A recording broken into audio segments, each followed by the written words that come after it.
akkata kan arkin agarree baranaa dhukkuba addunyaa dawaa dabdi taanaa sossoonuu dorkee gallateenyi maanaa rabbi nu haa baasu si dandaaya taanaa rabbi nu haa baasu si dandaaya taanaa.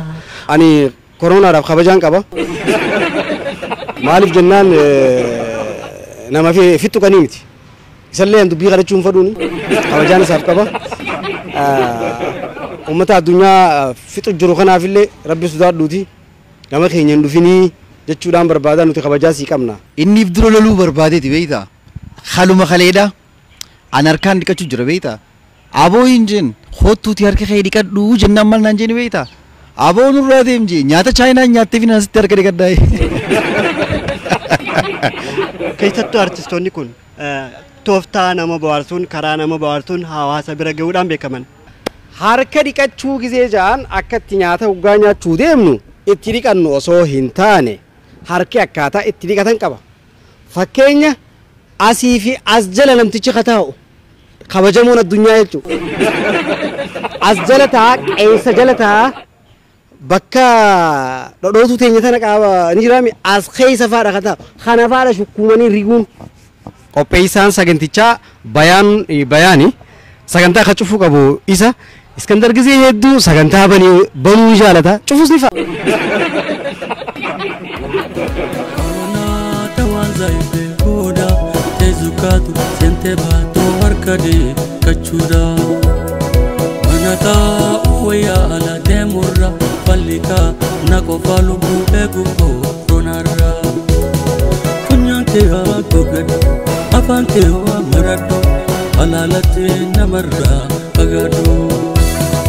Corona nibe adunya wal gaize Corona nibe adunya wal gaize lamite barari o dagaize lamite barari o dagaize Harka funee akkam jirtu daawwattoota keenya kun qophii addaa dhimma ittisa weerara dhukkuba koronaa irratti xiyyeeffachuudhaan artistoota turrii dhawaa waliin taasifnudha. Akkuma beekamu akka guutuu biyyoolessaatti sochiin artistoota jijjiirama garaagaraa fidaa jira. Akka bulchiinsa dirree dhawaatti hoo artistoonni keenya maalirra jiran deeggarsi bulchiinsa taasisaa jiru maal fakkaata? Artistoota irraa maaltu eegama? Koronaa ittisuu irratti dhimma jiru irratti artistoota wajjin maalii taasisuu qabna? Artistoonni keenya as kana biratti argaman artist Shaarmaarkee Adam asiin kan jiru, artist Ramadaan Umar as na biraan jira. Waayilli keenya artist Iskandar Aliyis as kan nu biratti argamudha. Hunda dura dhukkuba koronaa hubannoon jiru maal fakkaata akka bulchiinsa dirree dhawaatti waan jiru irraa eegalla. Carraa gamanumaaniin isaanii kenna artist Shaarmaarkee irraa eegalla. Daawwattoota keenya egaa televezyiinii dirree dhawaadha. TV dirreen sagantaa marii kanarratti nu yaamanii haalli hubannoo waa'ee dhukkuba koronaa ilaalchisee maal fakkaata waan jiru irratti nu waliin haasa'uudhaaf ofeeranii asin nu yaamuu isaaniitiif guddisnee isaan galateeffanna. Wanni galateeffanneef waa maleedhaa miti. Miidiyaaleen hawaasaatis ta'ee miidiyaaleen dhaabbata dhuunfaatii fi kan mootummaadhaa kan biyya teenya keessa jiru waa'ee kanarratti akka ajaa'ibaa hojjechaadhaati jiran. Tanaaf TV'n dirreedhaatis waa'ee kanarratti oduulee haaree fidee hojjetullee gama artiitiin waan hojjetu jiru maali? Waan jiru gaafii kana anaa fi Ramadaan Iskandar teenyee kaasaa turre. Saniif gaanutumaa gaafii kana kaasa isaan immoo gaafii kana fidanii nuun wajjin marii godhuun hedduu nama gammachiisa waan jiru irraa. Hubannoon waa'ee dhukkuba kanaa biyya keessattuu magaalaa Dirree Dhawaa keessa maal fakkaata gaafii jettuuf hubannoon ni jirti. Garuu uummanni fudhatee mun fudhanne waan jirutu xiqqoo ulfaata. Keessattuu magaalaa keessa yoo deemtuu ilaaltu taate magaalaa Jimaa, Qafiira akkasumas iddoo namni itti baay'atu yoo deetee kan ilaaltu taate namni akkuma duraanii bubbee wal keessa galu jira jechuudha. Kagarii dhukkuba kanatti dhukkubni kun dhugaan jiraachuu fi jiraachuu dhabu kan amaniinis hedduudhaatu jira. Kan ammaas hubannoo waan kanaa qabu yoo itti hime namni irraan fudhannes akkuma jiru ta'e hubannoon gara mootummaatiin immoo mootummaan akkamitti hawaasa waa'ee kanarratti hojjechuu jira kan jiru kunilleen hanqina nan mul'ata gama kiyyaan keessattuu guyyaa lama akkana Iskandarii fi Ramadaan taanee waliin osoo deemnu makiinaan Mumtaar Arboo fe'attee annaawsii gootu akkana bararaa deemti annaawsii akkasittiin himan dhaabbatanii bakka takka akka namaaf galutti himan san gubbaan makiinaan kun eessa karaa kan deemee akkamii himu jira kaja'u isfaaltii gubbaa irratti qofa himu jira isfaaltii qofa hoo maaltu jira diree waaqessa yoo ilaalte isfaaltii dukkaanota fi dhaabbilee daldalaati irra guddaa isfaaltii irra jiru dhaabbileen daldalaa immoo irra guddaan isaanii dukkaana cufaa jaanii dalagaan dhaabatee taa'amana keessa jiran sila beesifni kun kan godhamuu qabu ganda keessatti kan godhamuu qabu ganda keessa araddaa keessatti deemanii xiyyeeffannaan irra kanname bifa saniin kan godhamuu qabu tanaaf hanqina gama kanaan akka jiru agarree gaa yeroo waan kana agarru waliin haasoo turre akkana ta'uu qabu mee nuti maal godhuu qabnaa waliin jenneeti nu sadeen jechuudha nus tariyaanis ni jirti akkasitti gama keenyaan komii qofa kaasoo osoo hin taane gama keenyaanis waan hojjechuu qabna waan jennu waan jechuun beeksisa karaa sooshaal miidiyaatiin akka hojjennu goonee jechuudha. So hubannoon jiru biyya keessa hubannoon miidiyaaleen adda addaa miidiyaa hunda yoo banatte waa'uma kanaati kanaasoo jiru hubannoon ni jira garuu manni fudhachuu irratti akka nama rafee nama beekaaf rafee kaasuu san taate dubbiin namni akkuma duraanii hojii qamoo jira akkuma duraanii hojii nyaatu jira akkuma duraaniiti jiruuf jireenyi isaanii keessattuu magaalaa Dirree Dhawaa keessa nama addaan baasuun ni ulfaata osoo waa'ee dhukkuba kanaa beekuu bakka namni waggaa dhufee harka itti kanne qaanfatee harka san fuudhutu jira kun immoo dhukkuba kana daffaruu jaama akka inni nama godhuu fi akka inni itti jiru osoo beekanii dhukkuba kana daffaruu waan jaamuuf jecha gaa namni hubannoo waa'ee kanaadha osoo qabu diduun akkanatti ilaalaa jechuu gama kiyyaan. Egaan daawwattoota keenya weerara dhukkuba koronaa akka addunyaa guddoo tana laamsheessaa jiru akka biyyoolessaattis sochii garaagaraa taasifamaa jiru irratti xiyyeeffachuudhaan artistoonni miidiyaalee biyyoolessaa miidiyaalee garaagaraa irratti sochii garaagaraa taasisaa jiran akka bulchiinsa Dirree Dhawaatti hoo gaheen aartii maali? Artistoonni maalirra jira? Bulchiinsi maal godhu jira? Bulchiinsi hoo maal deeggare waan jiru irratti marii tuuta artistootaati wajjin taasisuu jirutti jirra. Amma immoo itti aansuudhaan waa'illi keenya Iskandar Aliyyi hubannoon koronaa irratti jiru akka bulchiinsa Dirree Dhawaatti maal fakkaata waan taajjabeerraa gama aartiitiin maaltu jira waan jedhu yaadanuuf laata isatti dabarra. Yeroo dhukkubni koronaa kun addunyaa girgireessee namoota guyyatti 700 hanga 900 hanga 1000tti dhiyaatu garaa qabritti galchaa jiru kanatti xiyyeeffannaan bulchiinsi Dirree Dhawaadhaa keessaafuu Dirree Dhawaan godhaa jiru dhibbeentaa 70 seena jee yaaduun naannoo biraa yoo kalaaltu taate Finfinnee irraa eegalee Adaamaa iddoo hundi yoo kalaaltu taate sochiin magaalaadhaatu illee hin jiru bara Dirree Dhawaan garuu jijjiiramni hin jiru. Hay maaliif akkana walii idaamtan maaliif walii heddummaatanii deemtan aboodii si rabbiin nu eegaa siin jaa rabbiin bar sababsiifadhaa jee rabbiin sababsiifadhaa jee Makkaa Madiinaan maaliif cufamte waan biraatii miti si galeemi Indoneeshiyaa keessa nama tokkootu nama 700 ol qabsiise salaata jummaa irratti yoo agartu taate kun maalirraayi danta dhabummaadha Xaaliyaan dhukkubni kun nangeewu jetteeti kan tuffachaa turte ammaan tana garuu maallaqa fooqirra dhaabbatanii lafa facaasu jira maallayni lubbuu teenyaa unu eeoluu dadhabee jechuurraa jechuu barbaadeeti namni gubatee nagarree ibiddaan taphataan ummanni rakkina hin qabu akka ilaalcha isaanii jijjiiran eenyuutu irratti hojjechuu qaba mootummaadha baajata mootummaadha hanganaan ramadame dhukkuba koronaatiif gargaarsa hanganaa harkamee jaamu jira maalitti godhamu jira saabuna bar kannamu jiru bar dukkaanatti harku jira Jaafeelaa fi waan qulqulluun itti eeggatan kan mootummaan kanitu dukkaana irratti bararku jira kun maaliif ta'uu danda'a miskiina harka qalleeyyii dalagaa yeroo dheeraadhaaf dhaabee mana keessa jiruuf maaliif hin kennamne hubannoon hawaasummaadhaa maallayni amma jiru kana nyaadhamuu osoo hin ta'in hawaasatti gabbee maaliif ittiin hojjetame maqaadhaaf tiishartii uffatanii karaarra deemuun barbaa'an qabu hojii bu'a qabeessa hawaasa xiyyeeffannaa itti kananii irratti hojjetamu guddoon hanga araddaatti gabbu'amee hojjetuu danda'uu qaba Artistii irratti maaliif hin xiyyeeffanne? Artistiidha Dirreedawaan guututti jechuu dandeessa. Maaliif isaan fi qabanii hubannoo waan hawaasa barsiisaa irratti maaliif hin hojjetamne? Kaabinee dalagu jira. Artistii miti ammatti. Kaabineen dhimma siyaasaa qofa irratti hojjechuu danda'a malee uummata barsiisuu irratti xiyyeeffannaa inni qabu hedduu gadaanaadha dhugaa dubbachuudhaaf. Artistii maaltu irraa fageesse? Oromiyaan akkamii hojjechuu jirti?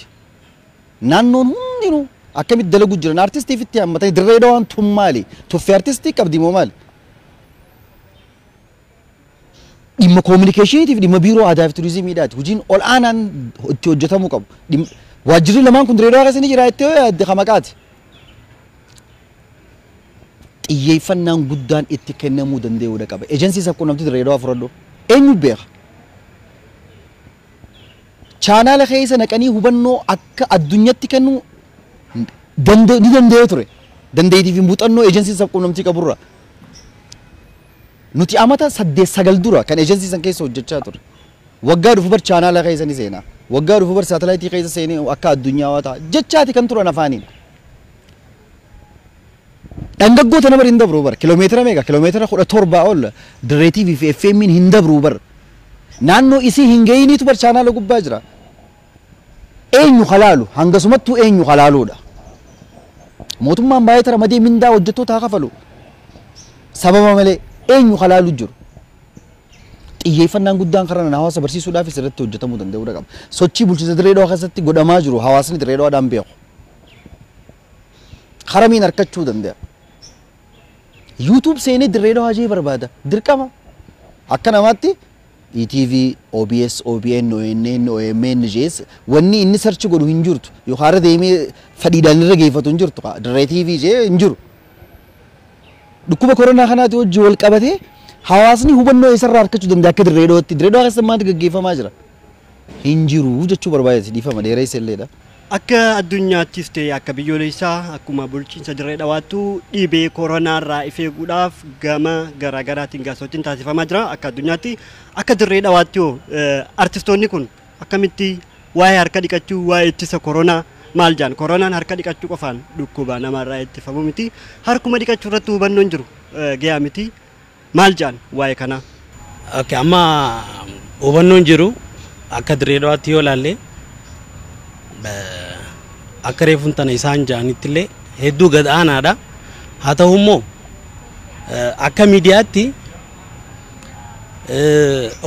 ogeeyyii takka afeerree isaan wajjin haasa'uu osoo hin taane silaa ka ta'uu qabu akka nuti yaannutti haala nama bashannansiisaa ta'een haala namni maal jaansa jee dhageeffachuu danda'utti silaa ta'uu qaba jennee yaanna gama kiyyaan. Akka Sharmaarkee fi Iskandar jaan irratti dabalee jechuu itti aansee ammoo haala afaan meeqaatiin hojjechamuu jira waan jawgaa laallu ammaas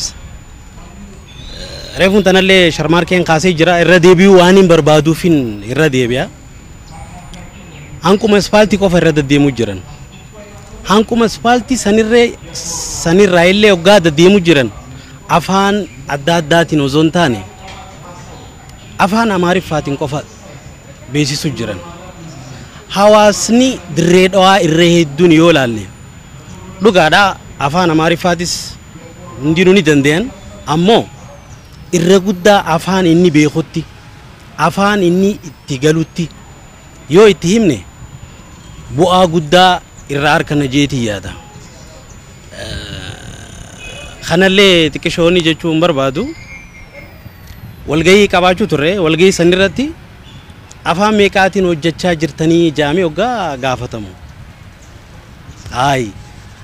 Arraas koronaan dhufee siyaasa eegaltanii waan jiru takkaan dhagee. Tanaaf siyaasni maali? Afaan Oromootii fi afaan Somaaleetiin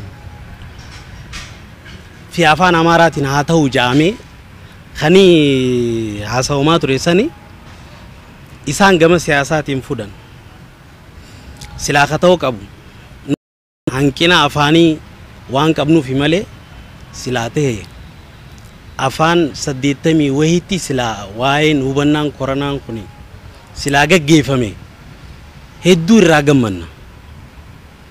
Tanaaf hanqina akkanaatu jira. Wanni akkanaa osoo jiru haala kamiin dalaguu dandeenya. Dura bulchiinsi waan akkanaa kana sirreessee nutillee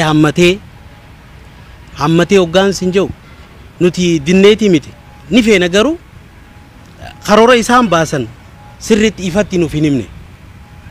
Namni tokko hoggaa dalaguu deemu walii galee karoora baasee karoora saniin hanqam deemnee hanqan dalaynee waan jiru walirraa hubatee koomii walii kannee akkasitti dalaga jeetii yaada gama kiyyaan. Tanaaf hanqinni hedduu gadi aanaadha.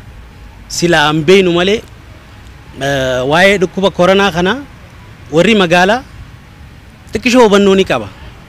Silaa daran kan itti dalagamuu ture naannoo baadiyyaa. Amma laakiin hoggaan laalu ani gama kiyyaan ilaalcha gama kiyyaati tuffii warra baadiyyaatiif qaban na fakkaata. Keessaafuu ilaalcha ummata keenyaaf waan jiruun koomii qaba. Kana sila walit dhufnee kaabineenis kana itti yaaddee sila naannoo baadiyyaa kana keessatti wanni ajaa'ibaa ni dalagame jeetii yaada. Nutis dalaguudhaaf qophiidha. Ammas nutis hin dhaabbanne tattaafachuma jirra. Haa ta'u immoo yoo wal cinaan dhaabbanne nuti qofa waa godhuu ni dandeenya jee yaadu gama kiyyaan waan kanaan qabaane. Namuutu tiyyaan nabaasitti akka jiru sanii na mul'ate tiyyaan nabaasii. Aangorra jiruun tiyyaan nabaasu mani jiraami waan ajaja isatti kenname sanuma fudhateetuma deemu waan saniitu natti mul'ate. Amma miidiyaa gizeen ifin daawwadhu Oromiyaa TVs ta'ee OMN akkasumas FIBs hoggaa laallu sirboota haaraa gadhiisan kilippii haaraa waa'ee dhukkuba kanaa irratti kilippii kana eenyu dalagee achirratti eenyu gumaacha godhe eenyutu daleessee waan jiru ni himamaa irratti kominikeeshinii Oromiyaa fa'aa achirratti sanboodaan jaahayi keenya kun maali jira waan jiru mee amma wal yaamneeti ijoollee teenyaa wajjin maal irratti dalaguu qabna mootummaan gama isaatii waan dandeettii keenya waan akkana irratti ummata akka barsiifnu osoo beekuu yoo inni nun dubbisne yookaan immoo haala yoo mijjeessine nuti akka keenyatti maaltu nurraa eegama waan jiru irratti wal dubbanne osoo yeroo dhukkubni kun Itoophiyaa keessa namni qabamee jira osoo hin jenneeti Xaaliyaanii fi Maarree hoggaa dhageenyuma bas diraamaa takka anaaf Iskandar fa'aa taaneeti diraamaa san qopheessine gadhiifne diraamaa san akka isaan daawwatanillee haala mijjeessine waan akkanaa dalaguuf yaada namni abbaa kanaa nuun jeen jiru fadhuma keenyaan daleene ni beeytan wanni akkanaa hoggaa dalagamu deeggarsa fadha atummaan yaada kana fiddee atummaan kaameeraa haala mijjeessitee ediit gootee waan ni ulfaata nam takka irratti dhugaadha wanni kun dhukkubni kun hundarra dhufee jira namuu gama qabuun dandeettii qabuun bahachuu qaba garuu dandeettii kiyya barreessu yoo ta'e waan biraa dirqama deeggarsa malee wanni akkana dalagamuu hin danda'u waan ta'eef jecha mootummaanis waan danda'u godhuudha qaba. So gama kanaan immoo wanni godhamee takka illee hin jiru jechuudha. Wallisaa Umaree dubbisneeti waan akkanaan nu barbaachisaa mee walaloo qopheessi. Walaloo qopheesse Ramadaan jedaletti uumiti mee sirba kana dalage. Jedaletti uume muuziqaa dalaguudhaaf baay'ee taaffeessaa istiidiyoo seenuuf baay'ee taaffeessaa. Akka tasaa ta'ee waldaa tajaajila hawaasummaa Hamdiyaa fa'a hedduu quuqama qaban saba isaaniitiif keessattuu magaalaan Dirree Dhawaa akka duraanii sanitti akka deebitu barbaadan karaa diinagdeen karaa siyaasaatiin bakka guddaa akka geessu waan barbaadaniif hubannoon kanaa keessattuu afaan Oromootti akka gaariitti kan namaa waan hin jirre jecha mee maal qabdan yaada akkanaa qabna mee yaada akkanaa kanarratti dalagaa yoo ilaaltan sooshaal miidiyaa irratti beeksisa adda addaa hojjechaa jirra akkasumas Ramadaanii fi ana mustariyaa ta'anii dhaamsa gamee keenya akka dhuunfa goone akka dhuunfaatti dirree urtaanee jechuun waan san goone ammallee deebiiti anaa fi mustariyaan akka chaayinaa afaan chaayinaatiin mustariyaan gizee haasoytu an afaan Oromootti hiika kana hunda ummata bashannansiisaa itti himuudhaaf achirratti gaa komii uummanni hedduu Mustaliifaa afaan chaayinaa siinuuf hin gallee kajaaniitu ture afaan chaayinaa isiin chaayinaa magaalaatii miqaasoyte chaayinaa warra baadiyyaa ni beekti isaanii hojii oolu turte afaan sana haasoyte saniifuu hubannoo asirratti akka naa hubatan baadiyyaa chaayinaa warra baadiyyaati afaan sana haasoyte kanallee nuti fadhuma keenyaan akka dirree wuditti waan kana hojjenne mootummaan egaa akka beekutti hojjechuu jira mootummaanis nutis akka beeknutti akka hojjechuu qabna inneetiif irratti seennee jechuudha.